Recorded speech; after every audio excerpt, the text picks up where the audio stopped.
जय मसीह की आप सबको। आइए आज का वचन करते हैं शुरू। पहला शमूएल 30 अध्याय और उसकी 6वीं आयत को मैं पढ़ूंगा। और दावीद बड़े संकट में पड़ा क्योंकि लोग अपने बेटे बेटियों के कारण बहुत शौकित होकर उस पर पत्थरवाह करने की चिन्ह कर रहे थे, परंतु दावीद ने अपने परमेश्वर यहोवा को स्मरण कर हियाव बांधा। पढ़े गए वचन पे प्रभु आशीष दे, हमसे बात करे, हम सब की कमी घटियों को परमेश्वर इस वचन के द्वारा पूरा करे। आइए हम प्रार्थना करते हैं। प्यारे प्रभु जी, धन्यवाद स्तुति और बड़ाई के साथ आपके चरणों में आके झुक जाके दंड प्रणाम करते हैं। समय दिया उसके लिए भी धन्यवाद देते हैं। दया करके सहायता और मदद करे, आपके विश्वास में और आपके प्रेम में प्रभु जी बढ़ाएं। प्रभु जी पढ़े गए वचन पे आशीष दे, हमसे बात करे, हम सब की प्रभु जी कमी घटियों को पूरा करें। मैं भी खड़ा हूँ प्रभु जी, मैं भी अपने बुद्धि और ज्ञान के साथ नहीं प्रभु जी, पवित्र आत्मा से भर के प्रभु जी बोल सकूँ। प्रभु जी आप मेरी भी सहायता और मदद करें। आपके हाथों में सौंप देते हुए प्रार्थना विनती को प्रभु यीशु मसीह के नाम से मांगते हैं, आमीन। बहुत दिन से हम दावीद के बारे में ध्यान कर रहे थे कि दावीद ने अपना सब कुछ वापस पा लिया। परमेश्वर ने दावीद को जो उसका खो गया था उससे सब कुछ वापस कर दिया। भला खोई हुई चीज़ को कभी किसी के पास वापस नहीं आती है, लेकिन परमेश्वर ने दावीद को खोई हुई चीज़ों को सब कुछ वापस कर दिया। ये खोई हुई चीज़ें वापस पाना, कोई भी ये वापस जो है चीज़ें जो है हमें वापस कोई नहीं कर सकता है और ना ही हम ले सकते हैं। लेकिन जब हम परमेश्वर के ऊपर भरोसा करते हैं, विश्वास करते हैं और प्रभु यीशु मसीह हमारा सच्चा उद्धार करता है करके हम जब विश्वास कर लेते हैं तो वो परमेश्वर जो है हमारी सारी खोई हुई चीज़ों को जो है वापस कर देता है। दावीद ने भी भरोसा किया, विश्वास किया और प्रार्थना की और परमेश्वर की आज्ञा को माना, और इसलिए परमेश्वर ने सब कुछ दावीद को वापस कर दिया। हे भाई और बहनों, पर दावीद ने अपना सब कुछ खो क्यों दिया था? दावीद इतनी मुसीबत में क्यों पड़ गया था? दावीद इतने दुख और मुसीबतों में क्यों आ गया था? दावीद के जीवन में इतनी प्रॉब्लम ही आखिर क्यों आ गई थी? है भाई और बहनों, हमने पढ़ा है 30 अध्याय और उसकी 6 आयत में देख रहे हैं कि दावीद बड़े संकट में पड़ा। यहाँ पे देखते हैं कि दावीद बड़े ही संकट में पड़ा। हे भाई और बहनों, हम देखते हैं कि आप और मैं भी कभी कभी संकट में या दुख और तकलीफ़ों में जो है कभी कभी हम पड़ जाते हैं, लेकिन पहला जो शब्द हमारे जीवन में जुबान पे जो बाहर आता है वो ये आता है कभी कभी कि परमेश्वर ने मुझे ऐसे हालत में क्यों छोड़ दिया? क्यों प्रभु ने मेरे जीवन में ऐसे दिन लेके आया? क्यों प्रभु ने मुझे छोड़ दिया?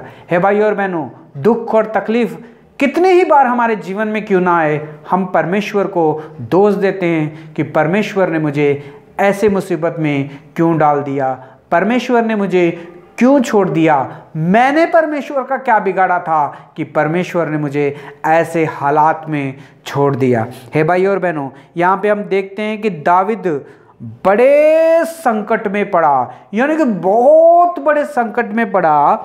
और हम देखते हैं कि क्योंकि लोग अपने बेटे बेटियों के कारण शौकित होकर उसको पत्थरवाह करने के लिए सोच रहे थे। हे भाई और बहनों, दावीद अपने संकट में इसलिए पड़ा था क्योंकि जो लोग विश्वास करते थे दावीद के ऊपर, वो सारे के सारे दावीद के खिलाफ थे और दावीद को मार देना चाहते थे पत्थर वार करके। हे भाई और बहनों, हमारे भी कई दोस्त होते हैं, कई बहन भाई होते हैं, कई रिश्तेदार होते हैं, हमसे अच्छी दोस्ती कर लेते हैं, हमारी अच्छी रिश्तेदारी होती है, प्यार मोहब्बत से रहते हैं, एक जगह खाते हैं, एक जगह बैठते हैं। जब हम कुछ बोलते हैं तो कुछ कभी कभी जो हमसे प्यार करते हैं लोग, वो हमारी बात को मानते हैं, हमारी आज्ञा को मानते हैं, हमारी इज्जत करते हैं, और जब हम आते हैं तो हमारे लिए बैठने के लिए कुर्सी देते हैं और जो है चाय चोय बना के देते हैं, खाना खुना देते हैं। ये सारी चीज़ों से जो है ये पता चलता है कि वो हमारी इज्जत कर रहा है। हमारा इज्जत करने वाला कोई भी हो सकता है, हमारा भाई बहन भी हो सकता है, हमारे दोस्त भी हो सकते हैं, हम जिससे पसंद करते हैं वो भी हमारे लिए ऐसा कर सकते हैं। लेकिन भाई और बहनों, लेकिन जब हम किसी से प्यार करते हैं, लेकिन अगर सोचो कि जिससे हम भरोसा करते थे, अगर वो जो हमारी इज्जत करता था, वही एक दिन हमें बदनाम करने के लिए, हमें मारने के लिए और हम पे पत्थरवार करने के लिए सोचने लगा, तो भाई और बहनों उस दिन सोचो कि उस इंसान का क्या होगा। हे भाई और बहनों, यहाँ पे हम देखते हैं कि दावीद संकट में पड़ा और लोगों ने उसके ऊपर पत्थरवार करने के लिए मारने का योजना बनाई, प्लान बना लिया। हे भाई और बहनों, दावीद के जीवन में संकट और मुसीबत आ गई थी, लेकिन भाई और बहनों परमेश्वर अपने बच्चों के जीवन में जो है दुख और संकट नहीं लेके आता है। एक बार फिर से मैं आपको बताता हूँ, परमेश्वर अपने बच्चों के ऊपर दुख और संकट जो है कभी भी नहीं लेके आता है, लेकिन जब हमारे जीवन में मुसीबत आती है तो भाई और बहनों हमारे ही आज्ञा ना मानने के कारण हमारे जीवन में जो है दुख और तकलीफ आती है। हे भाई और बहनों, आप सोचते होंगे कि परमेश्वर तो दावीद को अपने मन के अनुसार कहता था, परमेश्वर ने तो दावीद को चुना था, फिर दावीद के अंदर जीवन में दुख और तकलीफ क्यों आए, क्यों लोग उसके ऊपर पत्थरवार करने के लिए तैयार हो गए थे। हे भाई और बहनों, मैंने अभी ये बताया कि परमेश्वर किसी के जीवन में दुख और तकलीफ और संकट में और किसी को किसी के खिलाफ नहीं भटकाता है, लेकिन हमारे कामों की वजह से हम इस चीज़ में फंस जाते हैं। हे भाई और बहनों, आपके जीवन में भी दुख और तकलीफ आई होंगी, लोग आपके भी खिलाफ हो गए होंगे, जो आपके साथ खड़ के चलते थे, जो आपकी मदद करते थे, जो आपकी इज्जत करते हैं, अगर वो आज आपके जीवन में दुख और तकलीफ और मुसीबत बन के बैठे हैं, तो भाई और बहनों आज परमेश्वर इस वचन के द्वारा हमसे बात कर रहा है। जब दावीद के ऊपर भी विश्वास करके 600 सैनिक और उसका परिवार जो था दावीद के पीछे आ गया था, वो भी दावीद के से प्यार करते थे, दावीद के ऊपर विश्वास करते थे, लेकिन दावीद के जीवन में वही लोग जो है पत्थरवार करके उसे मारने का प्लान कर रहे हैं। हे भाई और बहनों, ये इसलिए दावीद के जीवन में हुआ क्योंकि दावीद जो था परमेश्वर के ऊपर भरोसा छोड़ के वो खुद अपनी सोच से सोचने लग गया। हे भाई और बहनों, हम जब परमेश्वर को छोड़ के दुख और तकलीफों को देख के डर के जब खुद सोचते हैं, तो भाई और बहनों हमारे जीवन में भी दुख और तकलीफ जो है आ जाते हैं। हे भाई और बहनों, दावीद को डरने की जरूरत नहीं थी क्योंकि परमेश्वर तो दावीद के साथ था। आपको भी कोई भी दुख और तकलीफ को देख के या कोई भी आपके खिलाफ है तो आपको डरने की जरूरत ही नहीं है, क्योंकि परमेश्वर आपके साथ है। प्रभु यीशु मसीह आपके साथ है, परमेश्वर ने आपको चुना है, प्रभु यीशु मसीह के लहू से आप धुले हुए हो और बपतिस्मा ले चुके हो, तो आप परमेश्वर की संतान हो, तो आपको किसी चीज़ की डरने की ज़रूरत नहीं है। हे भाई और बहनों, जब बपतिस्मा ले लिया है आपने, जब उद्धार पा लिया है, जब प्रभु यीशु मसीह आपके साथ है, अगर आप फिर भी आप डर रहे हो और भाग रहे हो, तो भाई और बहनों अपने जीवन में हम मुसीबत जो है खुद ही हम ले लेंगे। हे भाई और बहनों, परमेश्वर ने दावीद को चुना, दावीद का अभिषेक किया राजा बनने के लिए, उसे शाऊल के हाथों से भी बचाया, लेकिन दावीद अपने जीवन में जो था डरना शुरू कर दिया और वो फलिस्तियों के देश में चले गया। खुद नहीं गया, अपने बीवी और बच्चों को लेके चले गया। 600 सैनिक जो उसके ऊपर विश्वास करते थे, विश्वास करके सब कुछ छोड़ के आए थे, उन सबको भी वो अपने पीछे लेके चले गया। सिर्फ कारण ये था कि वो मुसीबत से शाऊल को देख के डर के भाग गया। हे भाई और बहनों, अगर डर के भागेंगे तो दुख और तकलीफ में पड़ेंगे, मुसीबत में पड़ेंगे, और हो सकता है कि जो आज हमारे साथ खड़े हैं वही एक दिन हमारे खिलाफ हो जाएंगे। वो हमारे खिलाफ इसलिए होंगे क्योंकि हमने गलत फैसला लिया, हम खुद डर गए हैं। हे भाई और बहनों, आप एक नायक हो, आप एक पास्टर हो, आप एक सेवक हो, आपको चाहिए लोगों को सही रास्ता दिखाना, दुख और तकलीफ के टाइम पे, लेकिन आप ही अगर डर जाएंगे तो भाई और बहनों आपके परिवार का क्या होगा, आपकी मंडली का क्या होगा,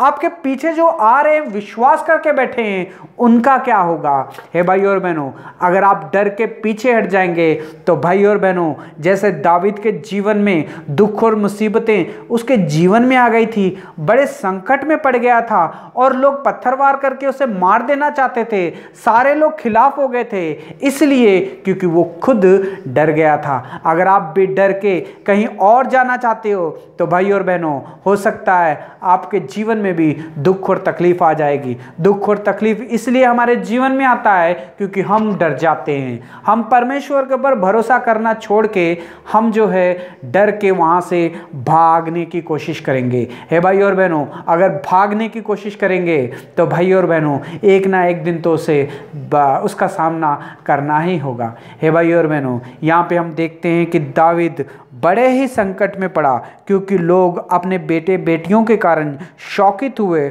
और उसे पत्थर से मार देना चाहते थे, लेकिन दावीद ने यहोवा को स्मरण किया, यानी कि परमेश्वर को उसने याद किया और परमेश्वर के सामने उसने हियाब बांधा। हे भाई और बहनों, दुख और तकलीफ में जब दावीद पड़ा वो भागा नहीं और कहीं और, उसे पता था अगर मैं दुख और तकलीफ में डर के भाग गया हूं, इतनी सारी मेरे ऊपर मुसीबतें, लेकिन जब दुख और तकलीफ संकट जब दावीद के जीवन में आया, सारे लोग उसके खिलाफ हो गए, उसे मार देना चाहते थे पत्थर से, तो फिर से वो दूसरी बार दावीद नहीं भागा, उसने अपने परमेश्वर को याद किया।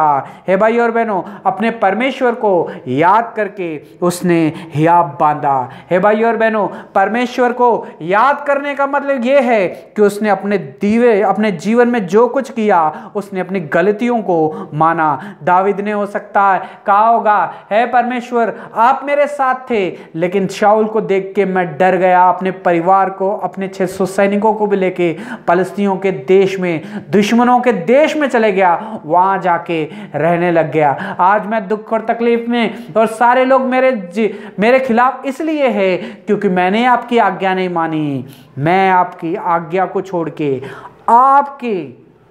आपको छोड़ के कहीं और चले गया था। हे भाई और बहनों, परमेश्वर के ऊपर विश्वास किया दावीद ने और अपनी गलतियों की माफ़ी मांगी और परमेश्वर के ऊपर उसने विश्वास करके हियाब बांधा और कहा कि मेरा परमेश्वर मेरे साथ है। इसलिए अपने घुटने जब उसने दावीद ने टेके तो परमेश्वर ने उसे माफ़ कर दिया। परमेश्वर ने जो उसकी खोई हुई चीज़ें थी सब कुछ परमेश्वर ने उसे वापस कर दी। हे भाई और बहनों, अमालेकिये आए थे, युद्ध किया, बीवी और बच्चों को गुलाम बना के लेके चले गए, उनका सोना और चांदी को भी लेके चले गए और उनके 600 सैनिकों के परिवारों को भी अमालेकिये लेके चले गए। हे भाई और बहनों, जो लोग बच गए थे वो लोग भी दावीद के खिलाफ हो गए और वो लोग पत्थर लेके दावीद को मार देना चाहते थे, लेकिन भाई और बहनों दावीद ने इन सबको जीता सिर्फ एक ही चीज़ के ऊपर, क्योंकि वो संकट में परमेश्वर के पास वापस आ गया था और परमेश्वर के ऊपर उसने भरोसा किया था। हे भाई और बहनों, आपके जीवन में भी अगर दुख और तकलीफ है तो भाई और बहनों, आज परमेश्वर कहता है कि दावीद ने अपने घुटने टेक के परमेश्वर के सामने माफ़ी मांगी, परमेश्वर ने उसे सब कुछ वापस कर दिया। वो आपसे भी जितना परमेश्वर ने दावीद से प्यार किया था वो आपको और मुझको भी उतना ही प्यार करता है भाई और बहनों, दावीद की प्रार्थना परमेश्वर ने सुनी, आपकी और मेरी भी प्रार्थना परमेश्वर जरूर सुनेगा। और दावीद का सब कुछ खो गया था लेकिन सब कुछ परमेश्वर ने वापस कर दिया। अगर आपका भी खो गया है सब कुछ तो परमेश्वर के सामने घुटने टेकेंगे तो परमेश्वर उस सारी चीज़ों को जो है वापस कर देंगे। हे भाई और बहनों, जो दावीद का परमेश्वर था वही आज आपका और मेरा भी परमेश्वर है। हे भाई और बहनों, परमेश्वर हमें दुख और तकलीफ़ों में हमें नहीं डालता है, संकट में नहीं डालता है, लोगों को हमारे खिलाफ नहीं कराता है, लेकिन हमारे कामों के कारण ही जो है लोग हमारे खिलाफ होते हैं और हम दुख और तकलीफ़ों में पड़ जाते हैं, सिर्फ आज्ञा ना मानने के कारण ही। हे भाई और बहनों, दाविद ने एक बार आज्ञा नहीं मानी और दुख और तकलीफ़ में और संकट में पड़ गया और सारे लोग उसके खिलाफ हो गए। लेकिन जब वो उसने घुटने टेक के परमेश्वर के पर विश्वास किया, परमेश्वर ने उसको सब कुछ वापस कर दिया। जो लोग उसके खिलाफ थे वो दाविद की जय जयकार करने लग गए। आज वही परमेश्वर आपको और मुझसे भी उतना ही प्यार करता है जितना कि वो दाविद से करता था। परमेश्वर आपको इस वचन से बहुत सारी आशीष और बरकत दे। God bless you.